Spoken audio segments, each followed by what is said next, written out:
Alright, so let's take a look at Simpson's paradox, which I kind of alluded to last time. So Simpson's paradox is just basically, it may take on different forms, but in general it refers to the reversal of the direction of a comparison or an association when the data from several groups are combined to form a single group.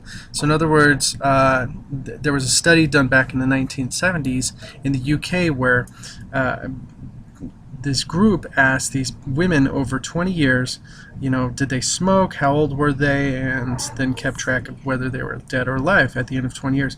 And they actually found, when they put all the data together, that the women who smoked had a higher survival rate than the women who didn't smoke.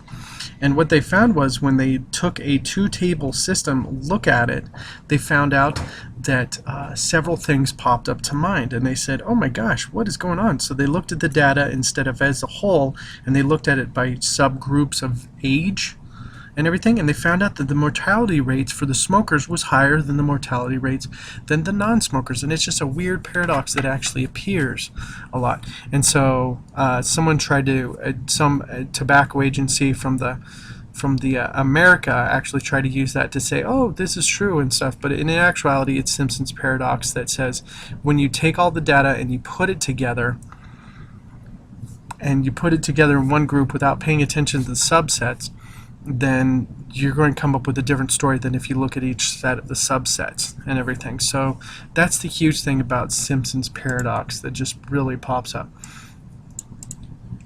Okay, so let's take a look at an actual one.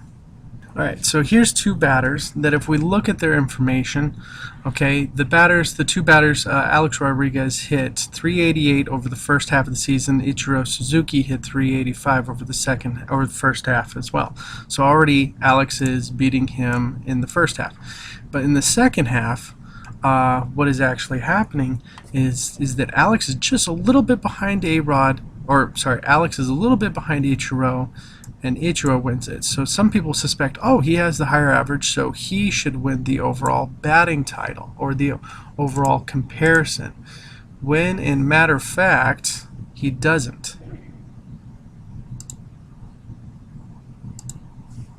Okay, what actually ends up happening,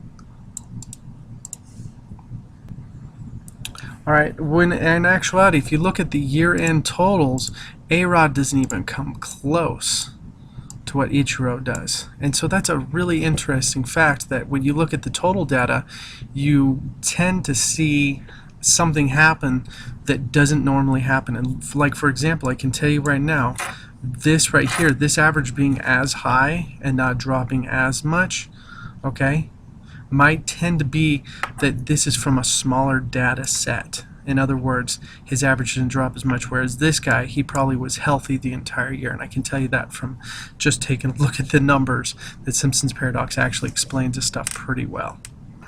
Other ones that do pop up too are lurking variables, confounding variables, extrapolation,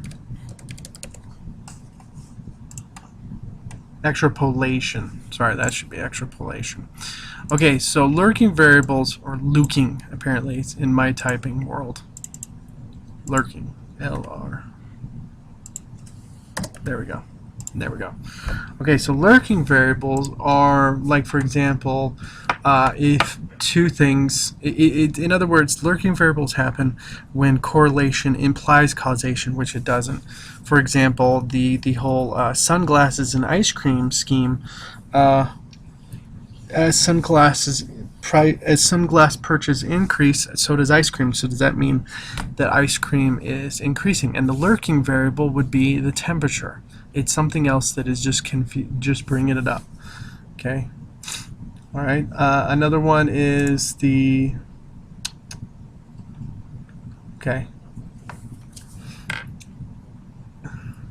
All right. So here's an interesting one too, and this is a confounding variable.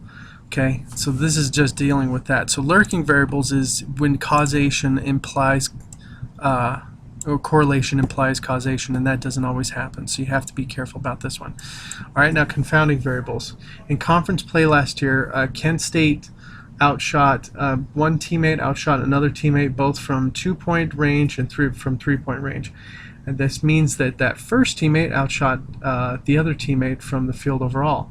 Okay, so it's a really interesting thing. Okay, so the confounding variables show up when these two teammates are shown when the second teammate actually shoots a lot less. Now, an interesting thing is that if you look at shooting percentages, especially in sports, if another teammate has shot a whole bunch, like for example the first teammate, if they make an extra shot or miss an extra shot, it's only going to change by a couple percentages. But if the second teammate who hasn't shot as much, maybe because he's injured or he sits on the bench, whatever, if he shoots an extra one and makes it, or if he shoots an extra one and misses it, it will change his percentages drastically, and it's not a very good percentage indicator. Plus, another thing is too, what about the difficulties of the shots?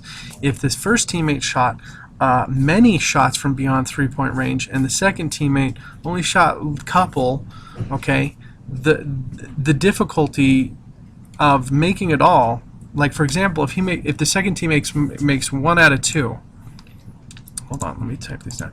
If the first teammate makes 35 out of 100, that's pretty good, but that's only a percentage of 35%. Okay, if the second teammate only makes 1 out of 2, he's going to seem like a god compared to the other guy because he's making 50%. But if you look at the size of the data set and the difficulty, okay, when this guy shoots more, he should go down, but he hasn't, so we're just looking at some data that has been not skewed by his playing, well, it's skewed by his playing time, but also it's just skewed by how we look at it and everything. Okay? Alright, an extra extrapolation is next. Extrapolation is famous because there was a researcher who in Japan found that between certain dates, like let's say 1970 and 2010, okay, 1970, 2010, he found that the birth rate of children in Japan was going down. Or he found the growth rate, which means that the birth rate was not outnumbering the death rate. And so what he did was he did the study between these 2 years. Now, you have to stay within these 2 years. Extrapolation happens when you try to predict what happened in the past or what happened in the future outside of the data set. So you have to stay here for this to work. And what he found was that the extrapolation over time, sooner or later, the population will go to 0, which doesn't make any sense because, yeah, the birth rate is going down, but that doesn't mean everyone's going to disappear. It just means that the rate of growth is going to go down and everything. So it's actually a really interesting thing that works from it. So extrapolation just means you must stay within the boundaries. If you try to predict outside of that, you need better predictors of it. But for right now, when you take a look at these studies, you have to just be very careful of lurking variables, Simpson's paradox, and extrapolation that just really kind of make your information just look really sketchy. And confounding variables, like why is this so high and this one's so low? Well, it's because this guy hasn't taken enough shots. Okay, and just also remember, for statistics, the more data you have, the better. Okay. All right, thank you very much and have a great day. Bye.